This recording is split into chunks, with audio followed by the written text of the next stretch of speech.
I would appreciate it if at the end of 9.5 minutes you could alert me, please. The chair will do so. Mr. President, let me begin by adding Senators Whitehouse and Begich as co-sponsors of this Amendment 4809. Mr. President, as I think many people know, I have been extremely critical of the agreement struck between the President and the Republican leadership. I have spoken out against it, and I voted against cloture just yesterday. It is one thing to be critical of a proposal, is another thing to come up with a better alternative, and I think I have done that today. I think the amendment that I'm offering is, I believe, a significant improvement over the agreement struck between the President and the Republican leadership, and I would hope very much that we can get strong bipartisan support for it. Let me very briefly tell you what it does.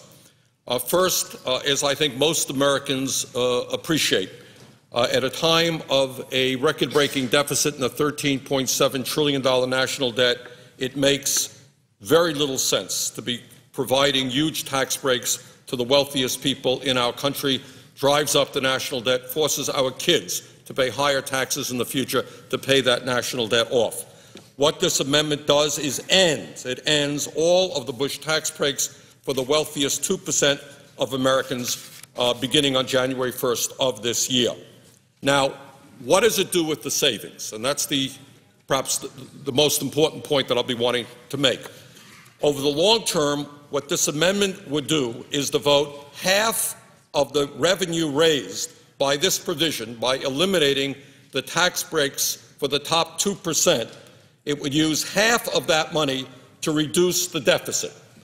Half of that money goes to deficit reduction, which I would hope appeals to many of my Republican friends who have consistently and appropriately talked about high deficits and the danger of those high deficits to this country. Half of the savings, by eliminating tax breaks for the wealthy, goes to deficit reduction. What does the other half go to? It seems to me, Mr. President, that while we should be and must be concerned about the deficit, we must also understand that we continue to be in a major recession. Millions of our fellow Americans are unemployed. We have got to do everything we can to create decent-paying jobs and put those people back to work. What the other half of the savings does is invest in our infrastructure. I don't have to tell anybody here that our infrastructure is crumbling. That is our roads, our bridges, schools, dams, culverts, housing, and transforming our nation's energy sector.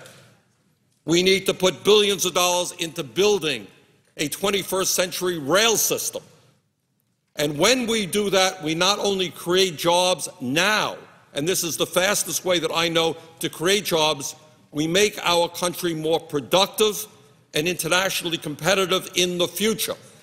And if we do not build our infrastructure, if it continues to crumble, and the engineers out there tell us we need trillions of dollars investment, we are going to lose our place in the global economy. So we've got to invest in infrastructure. Half of the savings does just that. Mr. President, in addition, this amendment replaces the payroll tax holiday with a one-year extension of the Make Work Pay credit. In other words, we are giving targeted tax breaks to the middle class, not reducing payroll taxes for millionaires and members of Congress. And this proposal would not endanger Social Security, and in fact, it would go to the people who most need it. It would be a lot fairer because lower-income people would do better, upper-income people would not get it.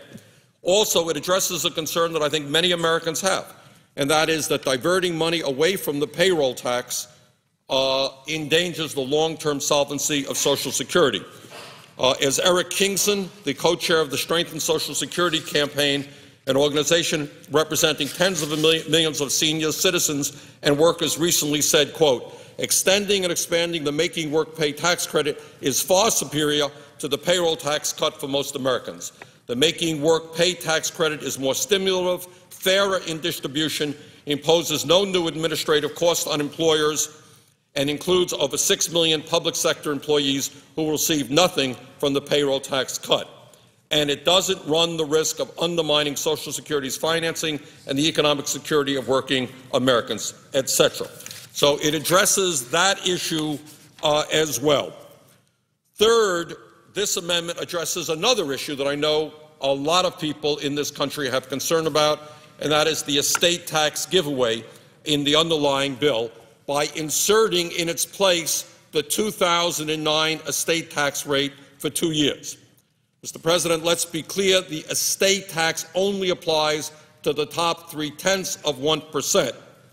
What we are doing now is not lowering estate tax and raising exemptions, which only benefit the very, very wealthiest people in this country. What we are doing now is bringing us back to the 2009 estate tax rates for 2 years. Further, Mr. President, this amendment addresses an issue that to me is very important, and I know to many members here because we had a lot of support for it when I brought this amendment up last week.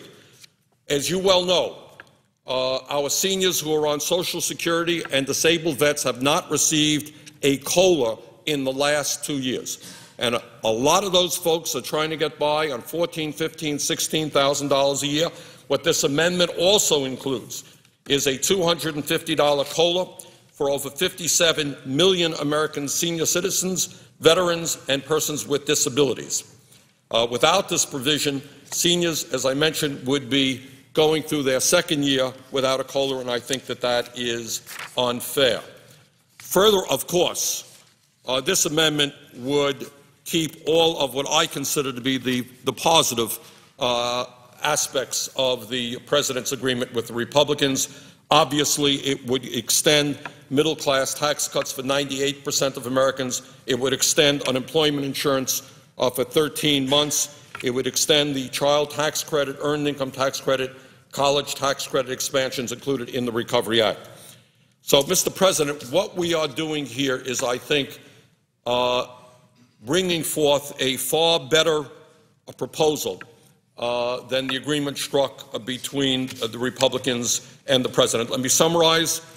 Ends tax breaks for the rich, uses half of that money for deficit reduction, half of that money to create millions of jobs, rebuilding our crumbling infrastructure. It would replace the payroll tax holiday, of which many people have concerns, diverting money away from Social Security, with a one-year extension of the Make Work pay credit, much more targeted to low and moderate income people, not to members of Congress and the richest people in this country, not threatening Social Security. This amendment would strike the estate tax proposal in the underlying bill and insert the 2009 estate tax rates for 2 years. And that is, I think, a much fairer proposal than giving even more tax breaks for the very, very wealthiest people in this country. And lastly, this amendment would provide a $250 COLA for over 57 million American senior citizens, disabled veterans, and people with disabilities. It also includes an extension of middle-class tax cuts for 98% of Americans, an extension of unemployment insurance for 13 months, and an extension of the child tax credit, earned income tax credit, and college tax credit expansion. So I think this is the alternative that many Americans would like to see. Creates jobs, cuts the deficit, and is much fairer than the agreement, the underlying bill that we are voting on now. Mr. President, with that, I would move to suspend Rule 22 for the purposes of proposing and considering Amendment number 4809 to the House message to accompany H.R. 4853, and I ask for the yeas and nays.